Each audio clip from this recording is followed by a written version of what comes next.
Soon after we moved to Denver, I upgraded the lighting in the shop, and I thought it would be a good time to teach you a little bit about lighting and a little bit about the LED technology that I was going to install. I made that video, I put it on our second channel, you know, the one that nobody knows about or watches. So I decided to bring that video over here. Again, it's 2 years old. You'll see the shop space doesn't look quite the same as it does now, but I think the information is good and I think you're going to enjoy it. Let's get to it. So today I want to talk about shop lighting. And before I show you what I installed here in the new shop, let's take a trip down memory lane to a simpler time, 2012, when I built the dream shop. Right? I did my research on lighting at the time, and it seemed pretty clear to me that T8 fluorescent bulbs were the way to go.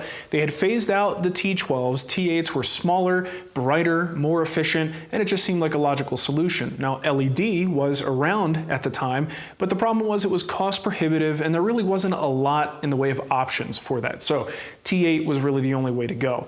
Since then, about 5 years later, we now have tons of LED choices. The market has taken off. There's a lot of options and the cost has really come down. Now, here in the shop here in Denver, we actually are working with American Green lights to outfit all of the LEDs in the shop, and it is nice and bright and beautiful and looks good on video. And I have two different types of fixtures, and I'll show those to you later. But for now, I want to talk a little bit about some terminology, because in order to be an informed shopper, you need to know some basic terms.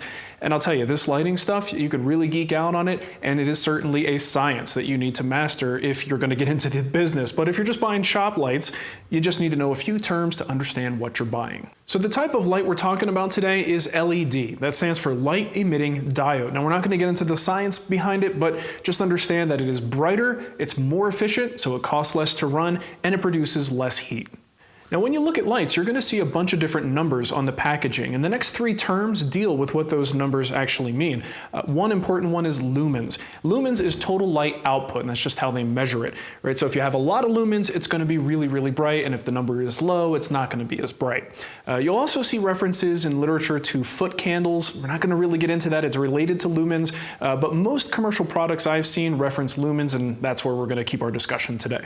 The next number you might see is CRI. That stands for Color Rendering Index. Now, when it comes to artificial light, some are better at showing you what the colors actually look like than others, right? What we're comparing this to is daylight. Natural sunlight is a 100 on the index. Basically, it is showing you vivid colors, and you could see the colors accurately for what they are.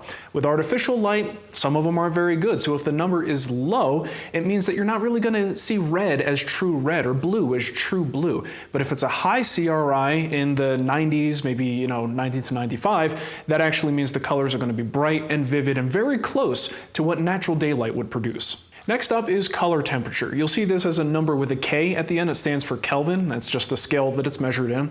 If you go 5,000 Kelvin or higher, you tend to get into your blues and your whites. It looks like a cooler color. If you go below 5,000 to 2,000, 3,000s, that's warmer, and you're going to see more yellows and reds. Right now, this matters because the way the light reflects onto surfaces and things in the shop, it can actually give you an unrealistic view of what the color of that thing actually is. Now, as someone who does video, this is extremely important to me. It may not be as important to you, but you still want a color that kind of makes sense for the space.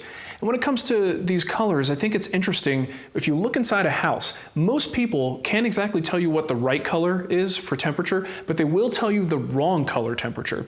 So if you go into a living room space and someone has daylight spectrum 6000K bulbs in there, it's not comfortable. It's weird. It would feel odd to sit in a living room that's brightly lit with 6000K. But if you go into a laundry room, let's say, or a work area, and it's lit with 3000K light bulbs, a very warm light, it's going to feel weird in there. It's going to look dim. It's not going to be a bright, active space, right? So for a workshop, in my opinion, I think 5000K is a pretty good number. Now, Jim over at American Green Lights did an amazing job sort of looking at my shop space and helping me determine what the best layout is and what kind of lights I would need to properly light this space, not just for woodworking, but for video work. So let me show you the details. Jim requested two things for me, my shop dimensions, as well as my proposed tool layout. It's a little early to fully commit to tool locations, but I figured, hey, let's run with it. Jim recreated my layout using his software and placed a series of 24 watt and 60 watt fixtures throughout the shop, with light being focused over each major tool or work area. He then generated a heat map showing the areas where the light would be brightest. As you can see, the tool areas are yellow, orange, and red, meaning it'll be brightly lit. The areas between the tools are a lot less important. But since most of the shop is green, that means there will be a fair amount of light consistently cast around the shop to help limit shadows, which really helps with my video work. Now let's look at the lights themselves. Now here's a 24 watt fixture, and we kind of saved this to last because it's got a nice dent in there, unfortunately, but you can see I've got a nice strip of LEDs here, and the driver is encased in its own little compartment, and of course the LEDs mount on top like this. All right, so all you need to do is connect this to standard 120 volt power. You've got your hot, your neutral, and your ground. Pretty straightforward. And this guy produces about 2,500 lumens, and the color rendering index is 92 to 95, so really good quality.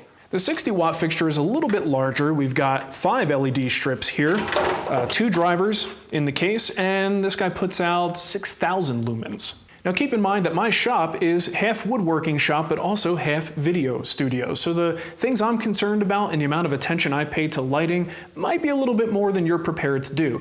But at least if you know some of these terms, when you go and shop for lights, you can be more informed and make sure you're getting a quality product. Because guess what? There's a lot of stuff coming in from overseas, and it's very hard to verify the quality of those things. So at least knowing the terminology, you can make an informed buying decision.